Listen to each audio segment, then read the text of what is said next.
حضرت مالک بن دینار فرماتے میں نے 60 حج کیے. ایک حج کے موقع پر میں نے بڑا رش دیکھا, لاکھوں کا اجتماع ہوا. کہتے لاکھوں کا مجمع تھا تو میرے دل میں خیال آیا, میں نے کہا اے اللہ اتنے لوگ آئے ہیں, ان کا حج قبول بھی ہوا ہے کہ نہیں؟ فرماتے میں سوچ رہا تھا تو رات کو نا خواب میں نے کسی کہنے والے کو کہتے ہوئے سنا کہ سب کا قبول ہو گیا. بلخ کا رہنے والا محمد بن ہارون بلخی ہے, اس کا حج قبول نہیں. فرماتے ہیں شہروں کے علیحدہ علیحدہ خیمے لگتے تھے. اب بھی آپ حج کرنے جائیں تو پاکستانیوں کی رہائشیں علیحدہ ہوتی ہیں, انڈین کی علیحدہ, بنگلہ دیش کے علیحدہ, مصری, یمنی, سب لوگ علیحدہ علیحدہ رہائشیں ہوتی ہیں, جھنڈے لگے ہوتے ہیں ملکوں کے. کہتے میں نے سویرے اٹھ کے ڈھونڈنا شروع کر دیا, ڈھونڈتا ہوں وہ بندہ ملے. کہتے جہاں بلخ شہر کے لوگ رہتے تھے وہاں چلا گیا تو میں نے لوگوں سے پوچھا تم میں محمد بن ہارون بلخی کون ہے؟ لوگ کہنے لگے وہ تو بڑا نیک آدمی ہے, پرہیزگار ہے, بڑے بولے بالے, بڑے اللہ والے, ریاض آپ کو بس ہم ہی جانتے, وہ تو بڑا نیک ہے, پرہیزگار آدمی.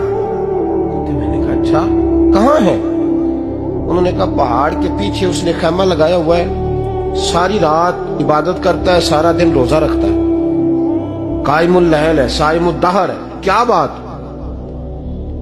فرماتے میں ان لوگوں کی بات سن کے حیران ہو گیا کہ مجھے کیا بتایا گیا, یہ کیا کہہ رہے ہیں. فرماتے میں پہاڑ کے پیچھے گیا. حضرت مالک بن دینار علیہ رحمہ فرماتے ہیں جب میں وہاں پہنچا تو میں نے اس شخص کو مصلی پہ بیٹھے دیکھا.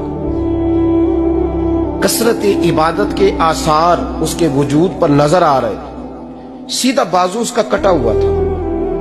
فرماتے 2 رکعتیں مکمل کر کے نا میں نے اسے السلام علیکم کہا تو مجھے کہنے لگا وعلیکم السلام, آپ مالک بن دینار ہیں؟ میں نے کہا بڑی اس کی فراست ہے. فرماتے پھر اس نے ٹھنڈی سانس لی, کہنے لگا آپ کو خواب آئی ہوگی کہ میرا حج قبول نہیں. فرماتے مجھ پر اور بجلی گری کہ کیا کہہ رہا. فرماتے میں نے کہا یار لوگ بھی تیری تعریف کر رہے ہیں اور تیری بصیرت بھی بڑی ہے, تو یہ ماجرا کیا ہے؟ کہنے لگا آپ نہ پوچھیں. یہ کہہ کے اس نے رونا شروع کیا, دیر تک روتا رہا. میں نے کہا نہیں یار تو بتا. کہنے لگا نہیں آپ نہ پوچھیں, آپ ناراض ہو گئے. میں نے کہا میں نہیں ہوتا, تو بولنا. کہنے لگا حضور 24 سال ہو گئے مجھے حج کرتے ہوئے, 24 سال, 24واں حج ہے میرا, اور ہر سال کوئی اللہ کا ولی آ کے بتاتا ہے کہ جا چلا جا تیرا کوئی نہیں قبول. بے پروائی ویک سجن دی جتھے کسے دی پیش نہ جاوے, انہیں تاجہ والے در در رولے تے منگتیاں تخت بٹھاوے. آزم کسے نو کارا ملدا ہی کوئی کعبے و خالی آوے. کہتے ہیں اس نے مجھے کہا حضور 24واں حج ہے, ہر سال کوئی بتاتا ہے. میں نے کہا تیری غلطی. کہنے لگا میں اپنی ماں کا نافرمان. میں نے کہا واقعہ کیا ہوا؟ کہنے لگا حضرت اللہ نے مجھے دولت دی, مال دیا, زمینیں دی تو میں عیاش ہو گیا. امام مالک بن دینار رحمت اللہ علیہ فرماتے ہیں مجھ سے کہنے لگا پیسے آئے تو میں عیاش ہو گیا. رمضان کا مہینہ تھا, عصر کے بعد میری اماں افطاری کی تیاری کر رہی تھی, میں گیا. میں نے کہا شراب پی ہوئی, اماں روٹی دے. تو اماں کہنے لگی شرم کر, شرم کر, روزہ رکھا نہیں تو جنہوں نے رکھا ہے ان کا تو خیال کر. کہتے اماں کی بات کا مجھے غصہ لگا. میں کہا کرتا ہوں بد نصیب ہے وہ بیٹا جس کا باپ اس سے بات کرتے ہوئے ڈرتا ہے کہ پتہ نہیں کہاں سے بولے گا. بد نصیب نہیں وہ بیٹا جس کی ماں اس سے بات کرتے ہوئے سہم جاتی ہے کہ پتہ نہیں کون سی بولی بولے گا. بد نصیب نہیں کہ ماں باپ بھی جس سے کھول کے بات نہ کر سکے. حضرت مالک بن دینار سے کہنے لگا اماں نے جب کہا نا شرم کر تو مجھے غصہ آیا, میں نے ماں کو تھپڑ مارا اور میری ماں جلتے ہوئے تندور میں گری. لوگوں نے مجھے پکڑ کے اندر بند کر دیا کمرے میں. ساری رات میں شور سنتا رہا پر نشے میں دھوت رہا. سویرے آنکھ کھلی تو میری بیوی بیگ باندھ رہی تھی. میں نے کہا کہاں جا رہی ہو؟ کہنے لگی جو ماں کا نہیں بنا میرا کیسے بنے گا. میں نے کہا میری اماں کا وہ تو لوگوں نے رات کو ہی دفن کر دی جنازہ پڑھ کے. تڑپ کے کہنے لگا مجھے کیوں نہیں بتایا؟ تو کہتے ہیں لوگ کہنے لگے تیری مرتی ہوئی ماں کہہ گئی تھی اسے میرا منہ نہ دیکھنے دینا, میرے جنازے کے قریب نہ آئے. حضرت مالک بن دینار فرماتے ہیں جب اس نے یہ بات سنائی تو میں نے بھی اس کے منہ پہ تھپڑ مارا. میں نے کہا تو اسی قابل ہے. کہتے ہیں وہ رونے لگا, حضور دعا کرے اللہ مجھ سے راضی ہو جائے. کہنے لگا جب ماں کی انتقال کی خبر ملی تو میں نے کلاڑی لے کے وہ ہاتھ کاٹ دیا جس سے ماں کو مارا تھا. میں نے ساری جائیدادیں خیرات کر دی. 24 سال ہو گئے, 24 سال.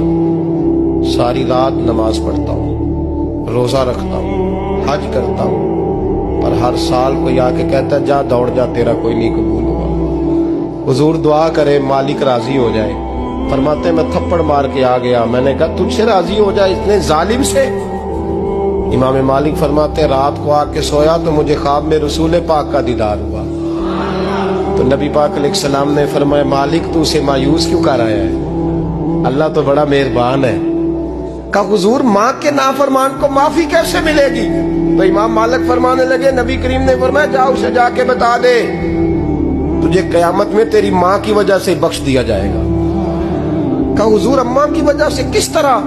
تو محبوب فرمانے لگے اس کی ماں قیامت میں اس کے خلاف مقدمہ دائر کرے گی رب کریم کی عدالت میں. اے اللہ میں نے 9 ماہ پیٹ میں رکھا, درد سہ کے اسے جنا, جگر کا خون پلا کے پالا, اور اسی نے مجھے قتل کیا. رب کریم اس کی ماں کا مقدمہ سن کے کہے گا اٹھاؤ اس کو دوزخ میں پھینکو, اس نے ماں جلائی تھی اسے بھی جلاؤ. محبوب فرمانے لگے جب پکڑ کر کے مالک اس کو محمد بن ہارون کو لوگ لے جائیں گے نا جہنم کی طرف, ابھی فرشتے گھسیٹیں گے ہی تو پلٹ کے پھر اماں کی طرف دیکھے گا, اور دوسری دفعہ پھر گھسیٹیں گے تو پلٹ کے دیکھے گا, اور تیسری دفعہ پھر پلٹ کے کہے گا اماں یہ مجھے جلانے لگے, اماں یہ جہنم میں پھینکنے لگے. میرے حبیب فرمانے لگے وہ جل کے مرنے والی ماں وہاں بھی بول پڑے گی, کہے گی یا اللہ چل میں نے معاف کیا تو بھی معاف کر دے, اے اللہ میں نے معاف کیا تو بھی معاف کر دے, اللہ تو معاف کر دے اسے.